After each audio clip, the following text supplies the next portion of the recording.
Steady current, तो the current which is neither increasing ना decreasing, ऐसी करंट के जो ना इंक्रीज हो रही हो ना डिक्रीज हो रही हो। The current which is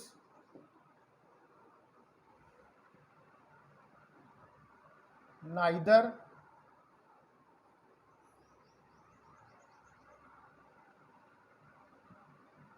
increasing, ना तो वो इंक्रीज हो रही हो नॉर डिक्रीजिंग, और ना ही वो डिक्रीज हो रही हो। एंड नेवर चेंजिंग, और कभी भी चेंज ना हो रही हो। एंड नेवर चेंजिंग, और कभी भी चेंज ना हो रही हो, तो इज कॉल्ड स्टेडी करंट।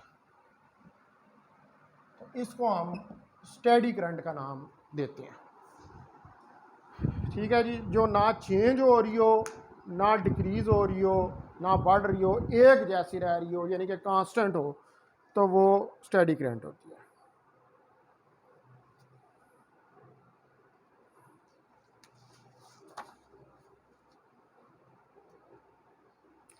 अच्छा, अब यहाँ पर जो है एक टर्म होती है मैग्नेटो, इलेक्ट्रोस्टैटिक का तो आपको पता है, जिसमें चार्ज या ट्रेस्ट होता है। एक होती है मैग्नेटो स्टैटिक्स। तो जो स्टेडी करंट है, तो स्टेडी करंट्स प्रोड्यूसेस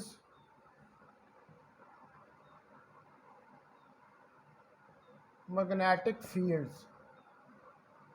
तो स्टेडी करंट जो हैं वो प्रोड्यूस करती हैं magnetic fields that are constant in time, that are constant in time, जो कि टाइम के अंदर कांस्टेंट होते हैं, यानी कि उनमें with respect to time change नहीं आ रही होती। तो ये जो थ्योरी है स्टेडी करंट्स की, this theory of steady currents is known as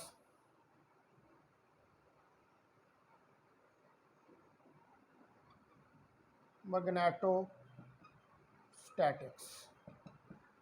इसको हम, ये जो थ्योरी है स्टेडी करंट्स की, इसको हम मैग्नेटोस्टैटिक्स का नाम देते हैं।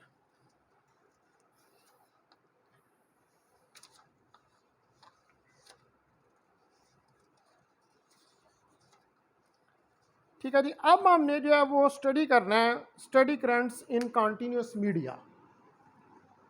हमारा जो नेक्स्ट टॉपिक है, ये तो आपको मैंने जस्ट दो डेफिनेशंस जो हैं वो बताई हैं कि स्टेडी करंट क्या होती है और मैग्नेटोस्टैटिक्स जो है वो क्या होता है। अब हमने जो टॉपिक है वो स्टडी करना है कि steady currents in continuous media.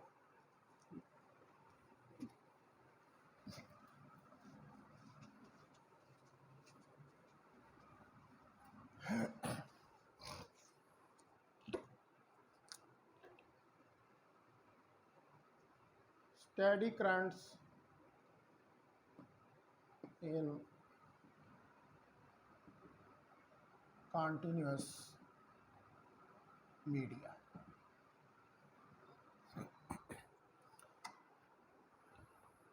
अब आप कंसिडर करें एक homogeneous atomic conductive media.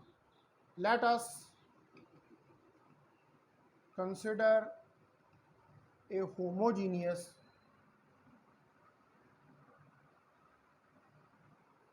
conducting atomic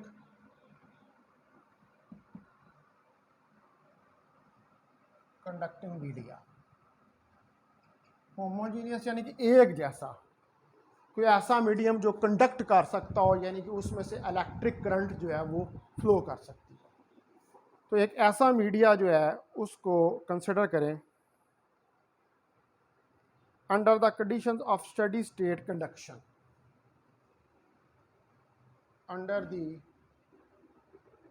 conditions of steady state conduction. और कंडीशन भी क्या हो कि स्टेडी स्टेट कंडक्शन हो, यानी कि कांस्टेंट कंडक्शन हो, एक जैसी कंडक्शन हो। ठीक है जी, कंडक्शन के अंदर कोई चेंज जो है वो ना आ रही, स्टेडी स्टेट कंडक्शन हो।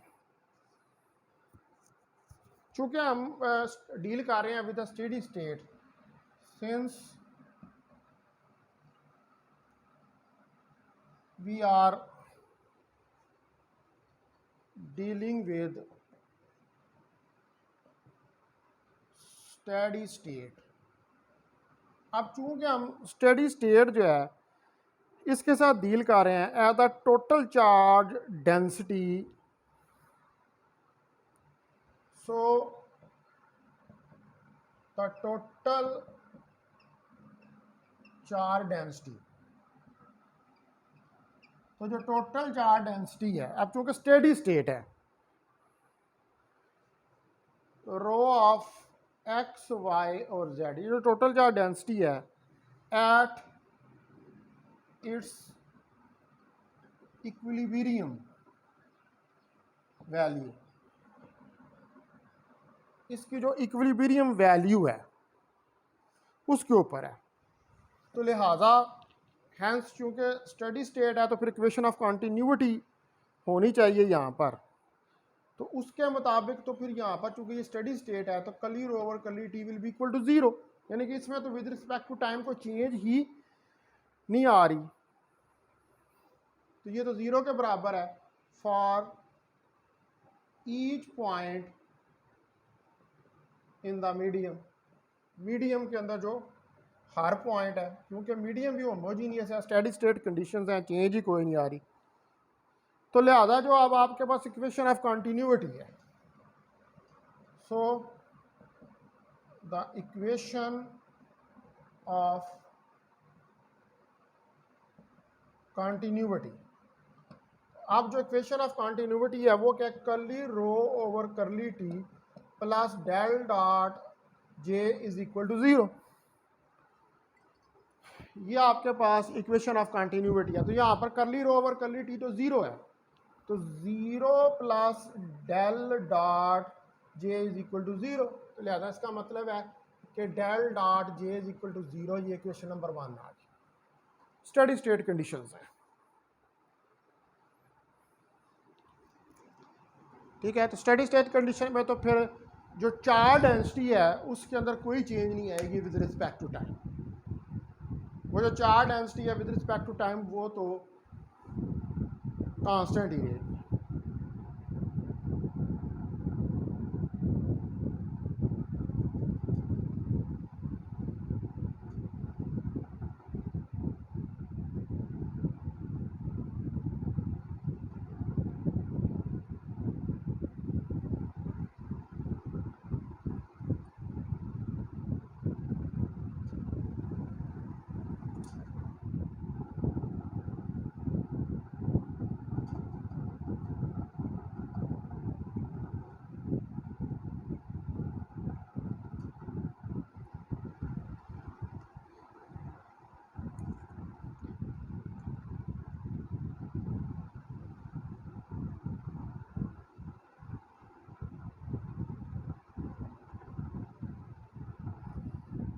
ठीक है जी, तो स्टेडी स्टेट कंडीशन कांस्टेंट है तो उसके तहत फिर कर्ली रो और कर्ली टी तो जीरो के बराबर है, लिहाजा हमारे पास पहली इक्वेशन जो है del dot J is equal to zero के बराबर आ गई। नो अब अगर हम यूज करें ओहम लॉ बाय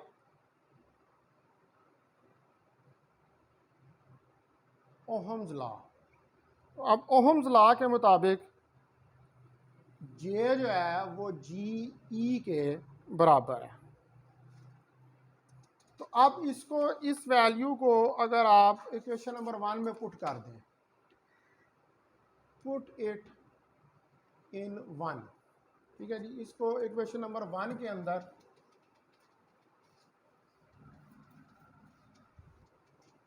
अगर आप सब्स्टिट्यूट कर दें तो ये हो जाएगा del dot G E is equal to 0। इसको इक्वेशन नंबर 2 क्या है। अब जो होमोजीनियस मीडियम है, फॉर द होमोजीनियस मीडियम, तो जो होमोजीनियस मीडियम है इसके लिए इक्वेशन 2 reduces टू, तो इक्वेशन 2 जो है ये हो जाएगी del dot E is equal to 0, ये 3 हो जाएगा।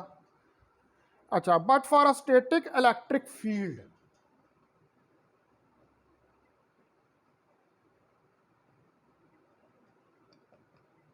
लेकिन जो स्टैटिक इलेक्ट्रिक फील्ड है उसका तो कर्ल जो है वो 0 होता है।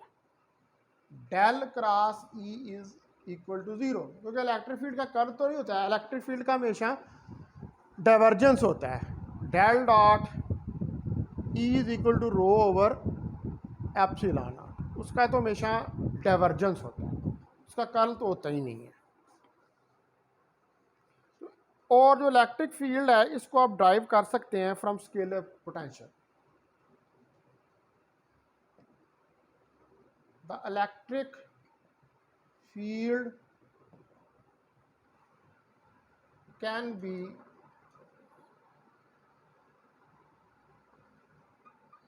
ड्राइव, इसको जो है वो आप ड्राइव कर सकते हैं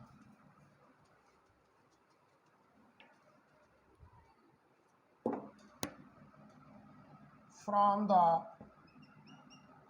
स्केलर पोटेंशियल। ठीक है जी, स्केलर पोटेंशियल से इसको ड्राइव किया जा सकता है। E is equal to minus del V, इस इक्वेशन से, इसको क्या दें इक्वेशन 4। तो अब इक्वेशन 3 जो है, so equation 3 becomes del dot del V is equal to 0 minus के साथ। तो ये आ जाएगा minus del square V is equal to 0, तो ये आ जाएगा del square V is equal to 0। और ये कौन सी इक्वेशन है, which is the Laplace equation.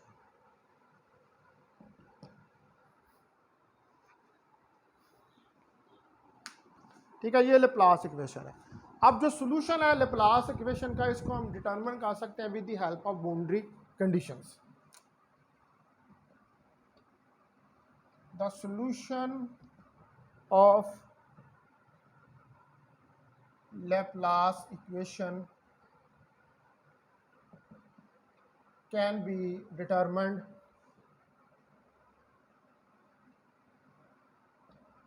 with the help of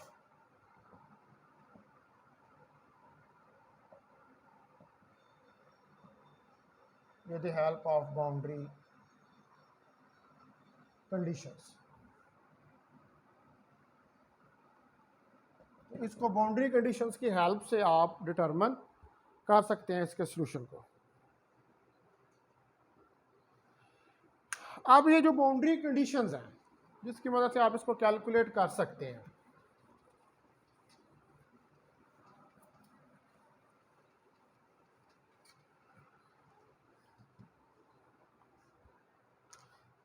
the boundary conditions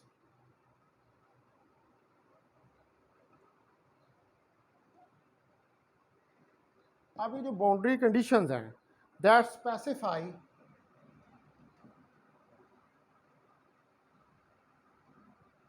either V और J, यानी कि जो वोल्टेज या करंट डेंसिटी को स्पेसिफाई करती हैं at each point on the surface, at each point on the surface are sufficient, तो ये सफिशेंट है।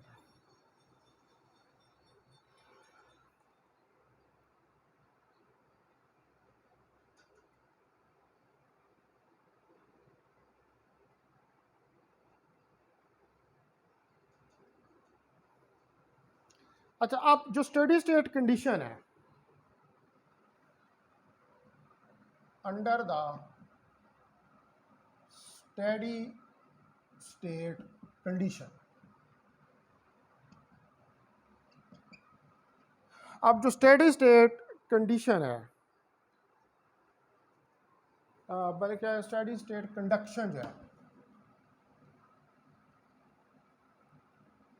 यानी कि करंट जो है with respect to time change नहीं हो रही, तो ये जो स्टेडी स्टेट कंडक्शन है,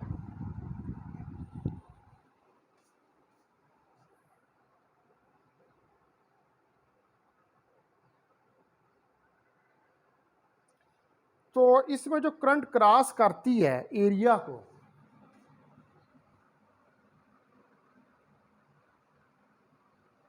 the current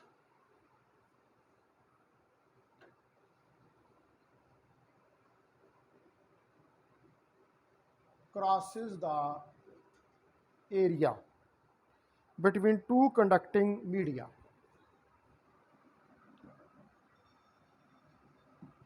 between the two conducting media, जब दो conducting media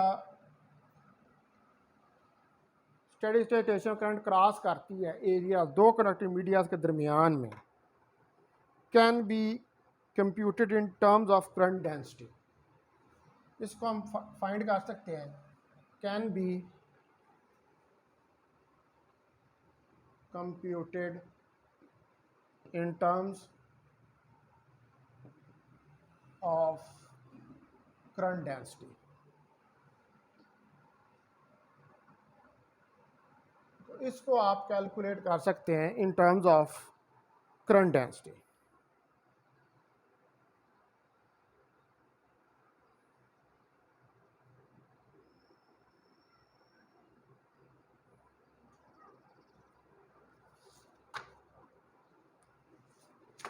In terms of current density in medium 1 में, or in terms of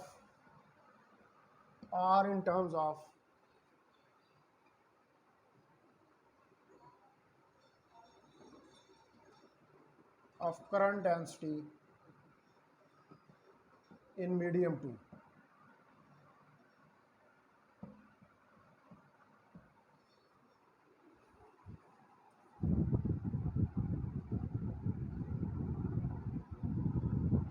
sorry, मेरा जो है वो माइक जो था वो ऑफ था, I am really sorry.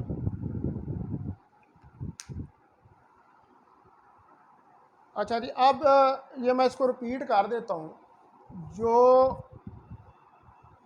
Boundary conditions हैं, ठीक है, जो स्पेसिफाई करती हैं वी या जे, यानी कि पोटेंशियल को या करंट डेंसिटी को eight each point on the surface, her point जो है सरफेस का किसी भी मीडियम का, उसमें under steady state condition current जब क्रॉस करती है एरिया को दो कंडक्टिंग मीडियम, यानी कि दो कंडक्टिंग मीडियम ऐसे मीडियम्स हैं कि जिनमें से करंट गुजर सकती है, कंडक्टिंग का मतलब ही ये होता है, जब उसको क्रॉस करती है तो हम ये जो करंट है इसको हम, क्योंकि जो करंट डेंसिटी होती है एक्चुअली ये सरफेस करंट होती है, तो इस सरफेस करंट को हम कैलकुलेट कर सकते हैं, और जब हम करंट को सरफेस करंट की बात करते हैं तो वो फिर करंट डेंसिटी की फॉर्म में होती है, तो उसको आप मीडियम 1 के अंदर भी कैलकुलेट कर सकते हैं और मीडियम 2 के अंदर भी कैलकुलेट कर सकते हैं।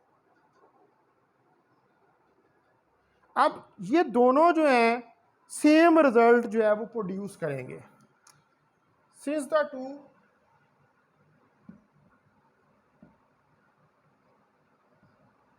जो दोनों हैं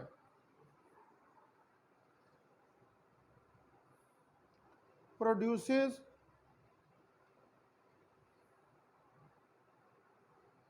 सेम रिजल्ट, ये एक ही तरह का रिजल्ट प्रोड्यूस करेंगे। और जो नॉर्मल कंपोनेंट है, so the normal component of जे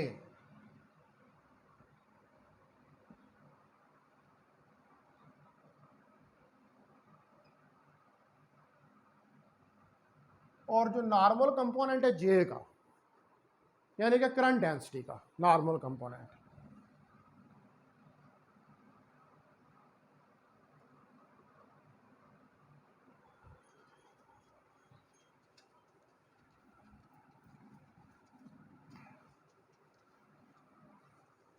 तो ये जो नॉर्मल कंपोनेंट ऑफ जे है must be continuous across the interface, must be continuous across the interface. Interface का मतलब होता है वो बाउंड्री जहां पर दो मीडियम्स आपस में मिल रहे होते हैं, उसको इंटरफेस कहते हैं। दो मीडियम्स की बाउंड्री जो होती है जहां पर दोनों मीडियम्स मिल रहे होते हैं, ये उन दो मीडियम्स का जो जगह होती है, बाउंड्री होती है, उसको हम इंटरफेस का नाम देते हैं। तो वहां पर जो है नॉर्मल कंपोनेंट जो है क्या, उसको मस्ट बी कंटिन्यूस होना चाहिए। तो सो इसका मतलब है कि J1n is equal to J2n। तो बाय ओहम लॉ, और यहाँ पर अगर हम ओहम लॉ लगा दें तो G1 E1n is equal to G2 E2n। अब चूंकि फील्ड स्टैटिक है हर मीडियम में, as the field is static in each medium. अब फील्ड जो है वो चूंकि स्टैटिक है हर मीडियम के अंदर, so E dot D L surface integral तो क्लोज्ड है, line integral, that is equal to 0। तो ये 0 के पास होगा।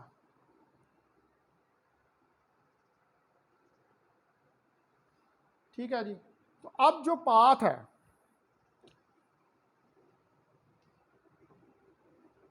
For a path that limits both media, अब वो पाथ जो कि दोनों मीडिया को लिमिट करता है, and E1t is equal to E2t।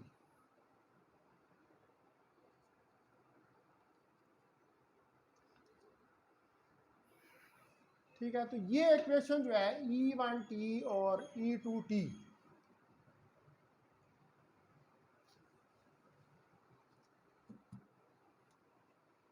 This equation is same, ये इक्वेशन सेम है for both types of, for both types of electrostatic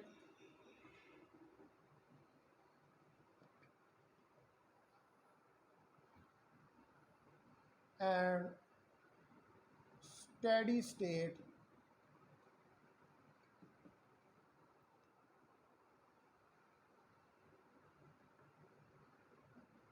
conduction problem।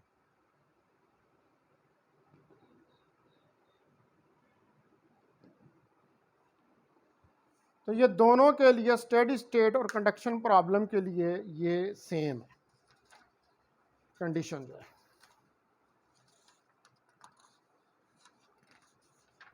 अब इसके अंदर जो है इस चैप्टर का एक आर्टिकल रह गया है, approach to the electrostatic equilibrium. ठीक है, तो वो जो approach to the electrostatic equilibrium है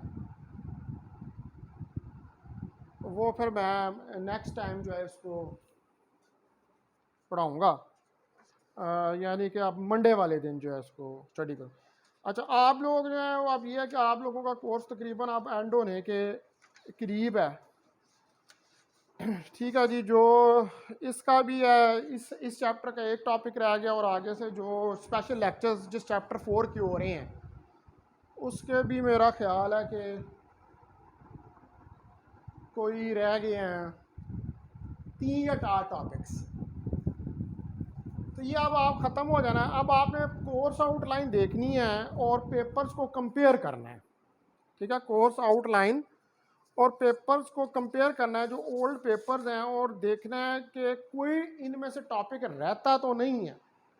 अगर कोई टॉपिक रहता है तो आपने मुझे इन्फॉर्म करना है। इलेक्ट्रॉनिक्स और इसका जो है इलेक्ट्रोडायनामिक्स का, कि जितना कोर्स आउटलाइन है और पेपर्स जो देखें आपने उसके मुताबिक पास्ट पेपर्स, उनमें से कोई टॉपिक रहता तो नहीं है। अगर उनमें से कोई टॉपिक रहता है तो आपने मुझे बताना है, फिर मैं वो टॉपिक भी आपको कवर करवा दूंगा। अब ये मज़ीद जो काम रह गया आपका, ये 1 वीक का रह गया, उसके बाद ये कोर्स जो है ये ख़त्म हो जाएगा।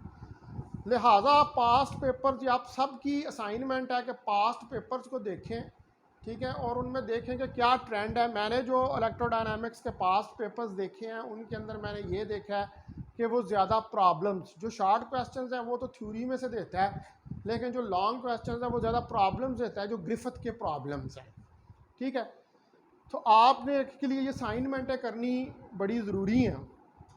ठीक है, और ये बुक्स मैंने आपको बताई हुई हैं। एक तो आपके पास ग्रिफिथ की किताब है, दूसरा आप जो है आपको मैं और 2 किताबें जो हैं वो सेंड कर दूंगा, आप उनको देख सकते हैं। लेकिन बेसिकली जो आपकी टेक्स्ट बुक है वो ग्रिफिथ ही है और ग्रिफिथ में से ही आने हैं। बाकी ये जो 5वां चैप्टर मैं पढ़ा रहा हूँ इसके क्वेश्चंस इलेक्ट्रिक करंट से रिलेटेड शायद आपको ग्रिफिथ में ना मिले, तो इसको आप बनी मीन की किताब का जो चैप्टर है उसके अंदर देख सकते हैं। उसमें इससे रिलेटेड क्वेश्चंस जो हैं इस करंट और इनसे आपको मिल जाएंगे।